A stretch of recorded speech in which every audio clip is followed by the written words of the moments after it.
네, 안녕하세요. 주식은 역시 길이길이 새길이십니다. 안녕하세요, 길이분들. 자, 8월이 되면서 증시가 좀 조정받아서 좀 충격이긴 하죠. 하지만 그럼에도 공모주는 우리에게 수익을 줄 것 같습니다. 이번 주 공모주 엄청나게 몰려오는데 어떤 애들이 있는지 빠르게 보도록 할게요. 같이 공부하시죠. 렛츠 기릿!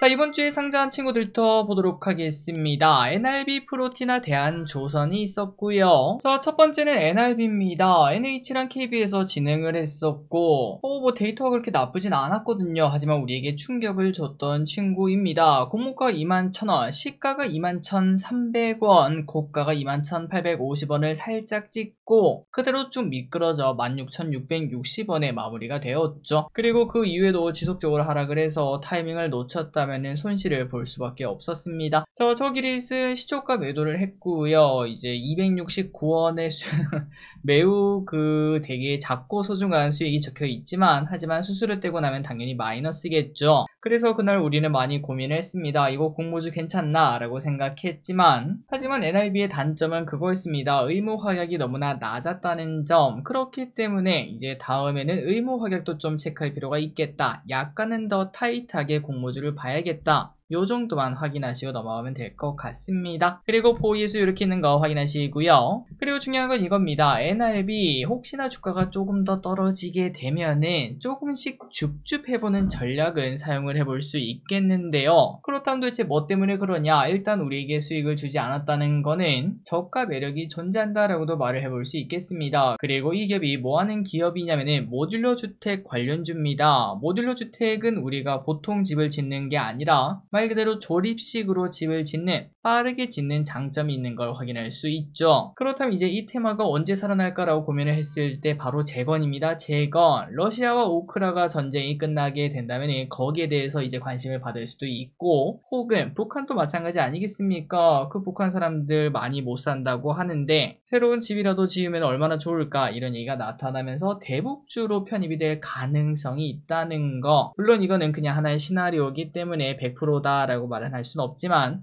이러한 가능성을 보면서 관심 있다면 체크는 해보시면 좋을 것 같습니다. 그리고 다음입니다. 프로티나 한국투자증권에서 진행을 했고요. 이 친구는 의무 확약이 상당히 높았죠. 그렇기 때문에 결과값도 좋게 나온 걸 확인할 수 있습니다. 공모가 14,000원, 시가 23,750원, 고가 25,350원, 종가는 17,550원. 자, 그래서 이 친구 바로 매도해서 9,700원의 수익을 거뒀고요. NRB로 손해본 거 바로 회복한 걸 확인할 수 있습니다. 그리고 보이에서 이렇게 있는 거 확인하시고요. 그리고 대망의 대한조선입니다. 저 기릿은 운 좋게도 내기를 받았고 공모가 5만원, 시가 89,100원, 고가 99,400원, 종가도 92,400원으로 시초가보다 더 오르고 마무리가 된 걸 확인할 수 있습니다. 이런 흐름이 딱 나타나주면은 앞으로 공모주 당분간은 걱정할 필요가 없겠다. 사람들의 관심이 높아지겠다라고 볼 수 있겠죠. 그래서 저 기릿은 바로 시초가 매도를 해서 무려 15만 5천 돈이 좀 크더라고요. 생각보다 너무 커서 많이 놀랐습니다. 그래서 이제 어제 저 맛있는 거 사 먹고 오늘 또 맛있는 거 사 먹었는데 아직도 돈이 남더라고요. 그래서 이제 청약하신 기분들은 그래도 좀 기분 좋은 주말이 아니었나라고도 볼 수 있겠습니다. 보이에서 이렇게 있는 거 확인하시면 되고요.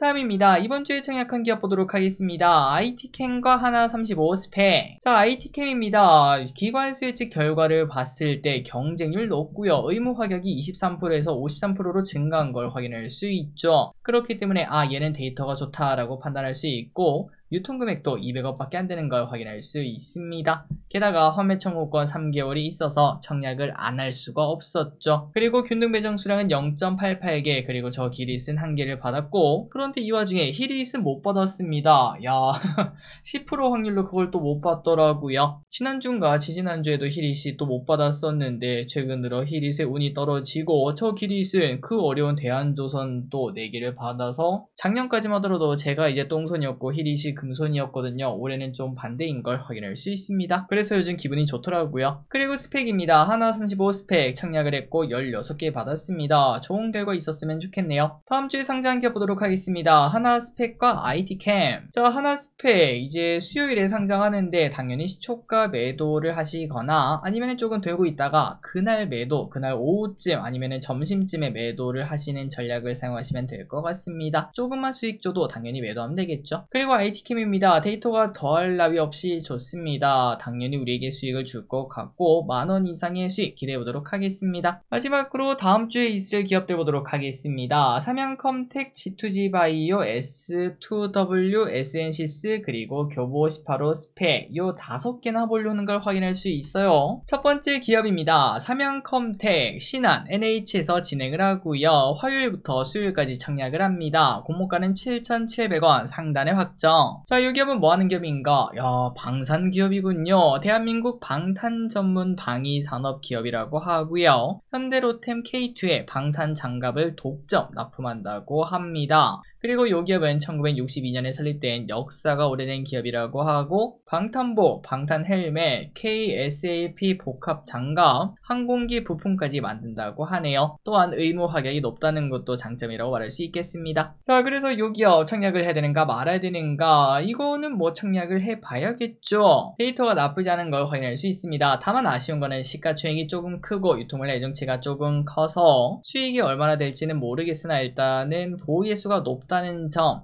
그 부분을 믿고 청약을 진행해 보도록 하겠습니다. 다만 혹시나 이것도 우리한테 뭐 손실을 준다면은 그러면은 조금 더 타이트하게 우리가 공모주 청약을 해야 되거든요. 그래서 이건 한번 지켜보도록 하겠습니다. 일단은 청약 진행하시면 될 것 같아요. 다음으로 G2G바이오로 보도록 하겠습니다. 주관사는 미래에셋증권, 공모밴드는 58,000원이 상단인데 아직까진 미정. 자, G2G바이오입니다. 바이오 기업이겠죠. 약효 지속성 DDS 플랫폼 전문 기업이라고 하는데요. 약효 지속성이라는 것은 약을 넣으면은 그게 얼마나 길게 가는가가 중요한 건데, 이 바이오 기업은 체내에서 몇 주 그리고 몇 달 동안 효과를 발생하는 기술을 가지고 있다고 합니다. 이걸 보니까 딱 뭐가 떠오르죠? 맞습니다. 비만 치료제, 당뇨 치료제 맨날 먹고 그 다음에 뭐 맨날 주사를 맞는 거 부담될 수밖에 없는데, 그런데 요게 잘 된다면은 한 달에 한 번만 주사를 맞아도 내 살이 쭉쭉 빠지는 그러한 효과를 볼 수 있겠죠. 그리고 2025년 1월 글로벌 제약사 베링거 인겔하임이랑 장기 지속형 제형 공동개발 계약을 체결한 바 있다고 합니다. 최근 들어 바이오 관련주가 정말 좋은 흐름을 나타내는데 이 친구도 어떻게 될지 보도록 하고요. 자, 이 기업은 아직까지 데이터가 나오지 않았습니다. 월요일날 데이터가 나오면 청약할지 말지 알려드리도록 하고 아마도 뭐 청약하지 않을까라는 생각이 드네요. 그리고 공모가가 매우 높거든요. 그래서 이제 배정 수량이 막 0.5개, 0.4개 이렇게 떨어질 것 같은데 만약에 받는다면은 또 큰 수익을 기대할 수 있겠습니다. S2W라는 계열 보도록 하겠습니다. 주관사는 대신증권, 청약일은 7일부터 8일까지, 공모밴드는 13,200원이 상단. 자, S2W는 뭐하는 기업인가? AI 및 빅데이터 기반 데이터 인텔리전스 기업이라고 합니다. 빅데이터 분석과 사이버 보안 사업을 영위한다고 하네요. 우리가 그 영화에서만 보던 인터폴 있죠? 그 인터폴이랑 협력하여 안보 데이터 솔루션을 공급한 바 있다고 하며, 마이크로소프트의 생성형 AI 보안 플랫폼인 시큐리티 코파일럿에 기술과 데이터를 적용한 한국 기업 중 유일한 파트너로 선정된 바 있다고 합니다. 자, 그리고 이 기업은 이제 아직까지 데이터가 나오지 않았습니다. 수요일에 데이터가 나오는데 그거 보고 또 청약을 해보도록 하고, 시가총액이 낮아서 아마 매력적이지 않을까라는 생각이 드네요. 다음으로 SN시스를 보도록 하겠습니다. 주관사는 신한투자증권, 공모밴드는 3만원이 상당. 자, 이 기업 이거 집중할 필요가 있겠습니다. 그 이유가 뭐냐? 2017년 삼성중공업에서 분사가 되었다고 해요. 그렇다면 이 기업 무슨 기업일까요? 맞습니다. 조선 관련주죠. 조선해양기자재 설계, 제작, 운영을 통합 제공하는 기업이라고 하고, 대한조선이 성공했기 때문에 요거는 분위기가 좀 괜찮지 않을까라는 생각을 해봅니다. 삼성중공업, 하나오션 등 국내 주요 조선사를 포함해 일본, 중국의 조선소까지 고객사로 확보하고 있다고 해요. 자, 이 기업의 데이터는 화요일에 나옵니다. 화요일에 우리가 확인해서 청약을 할지 말지 알려드리도록 하겠습니다. 당연히 하지 않을까 싶네요. 마지막으로 스펙입니다. 자, 스펙은 화요일부터 수요일까지가 있는데요. 교보증권이 있다면 당연히 청약을 하시면 좋을 것 같습니다. 마지막으로 달력입니다. 이번 주 빡빡하네요. 청약할 게 막 넘쳐나는데 당연히 균등 배정 다 청약을 하시는 거 잊지 마시고요. 혹시나 이 중에서 청약을 하면 안 되는 게 나타난다면 바로 또 알려드리도록 하겠습니다. 3초 뒤에 넘어가도록 할게요. 자, 오늘의 공부 여기까지 끝났습니다. 항상 일카충부에서 진심으로 감사합니다. 지금까지 길이셨습니다. 하이요!